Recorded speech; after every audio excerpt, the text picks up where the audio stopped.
अरे आ गई सैलरी आ गई यार। ए इधर आओ इधर आओ इधर आओ। जी सर। एक काम करो, ये जो सैलरी आई है ना, इसके बेसिक का 10-12% हमें दे दो। क्यों सर? अरे हम तुम्हें बढ़िया टैक्स बेनिफिट देंगे यार, और तो और ऐसा इंटरेस्ट रेट देंगे कि एफडी में भी नहीं मिलेगा। ये तो बढ़िया है सर। सर लेकिन अगर मुझे फ्यूचर में जरूरत पड़ी तो सर? अरे जरूरत पड़ी तो आके ले जाना यार, हम इसी कुर्सी पे बैठे कहीं जा थोड़ी रहे हैं, 100% वापस कर देंगे। हाँ सर मैं अभी ट्रांसफर कर रहा हूँ सर, अभी कर रहा हूँ सर। Excuse me sir. हाँ बोलो। सर मैं अपने लिए ना घर खरीद रहा हूँ, तो मुझे उसके लिए डाउन पेमेंट करनी थी सर। मैंने सोचा पीएफ में अच्छा खासा पैसा जमा हो गया है, तो पीएफ से निकलवा लेते हैं, बाकी सर मैं लोन करा लूंगा। तो सर प्लीज मेरा पीएफ से पैसा निकाल दीजिए। पीएफ निकलवाना है, निकाल देंगे, लेकिन मैक्सिमम 75% निकाल पाओगे। 75%? सर आपसे बात हुई थी मेरी, आपने कहा था 100% निकल जाएगा वापस। हाँ हमने कहा तो था, लेकिन अब हमने रूल चेंज कर दिया है। अब आप अपने पीएफ का मैक्सिमम 75% निकाल सकते हो, और बाकी बचा हुआ आपको रिटायरमेंट में मिलेगा। अरे भाई सोच क्या रहे हो, हमने आपके बेनिफिट के लिए किया है। अब एक बात बताइए, कल को बुढ़ापे में रिटायर जब हो जाओगे तो पैसा कहाँ से आएगा?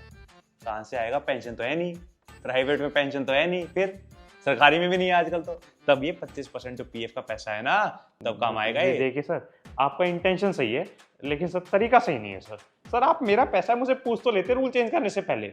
आप एक काम कीजिए, आपने 100% बोला था, आप रूल चेंज करने से पहले का मेरा 100% जो मैंने डिपॉजिट कराया वो वापस कीजिए। रूल चेंज करने के बाद जो मैंने डिपॉजिट कराया उसका 25% आप ईयर मार्क कर दीजिए मेरे रिटायरमेंट के लिए, बट बाकी मेरा 100%। नहीं, ऐसे नहीं होगा। आप समझो जो हम समझा रहे हैं, बुढ़ापे में पैसा ही काम आता है। ये 25% पीएफ बुढ़ापे में काम आएगा। सर आप 25% नहीं दोगे तो सर मुझे उसके लिए भी लोन कराना पड़ेगा सर, मेरी ईएमआई बढ़ जाएगी सर, मैं स्ट्रेस में रहूंगा। सर बुढ़ापे का तो पता नहीं, लेकिन सर जवानी सर तंगी में रहेगी सर। सर अब आप क्या बताऊं सर, आप दो सर 75। लाओ तुम्हारे अभी पेपर साइन करते हैं। अंकल जी, यस। अंकल जी वो पापा की पीएफ के जो 25% पैसे बचे हैं ना, वो दे दीजिए। अरे आपके फादर नहीं आए क्या? अब तो उनकी रिटायरमेंट की एज होगी। आप उनको भेज दीजिए, अपने फादर को भेज दीजिए, हम दे देंगे। रिटायरमेंट के लिए हमने उनका 25% बचा के रखा था, भेज दीजिए। अंकल जी पापा आ जाते, लेकिन रिटायरमेंट से जस्ट पहले उनकी ना तबीयत खराब हो गई, पोल्यूशन से कुछ दिक्कत थी उनको, और वो ऊपर चले गए। बुढ़ापे में पैसा ही काम आता है। ये 25% पीएफ बुढ़ापे में काम आएगा। अंकल जी आपके फादर के बारे में जान के दुख हुआ बेटा, लेकिन आपके फादर ना एक अच्छे इंसान थे। हाँ अच्छे तो थे, लेकिन कंजूस बहुत थे।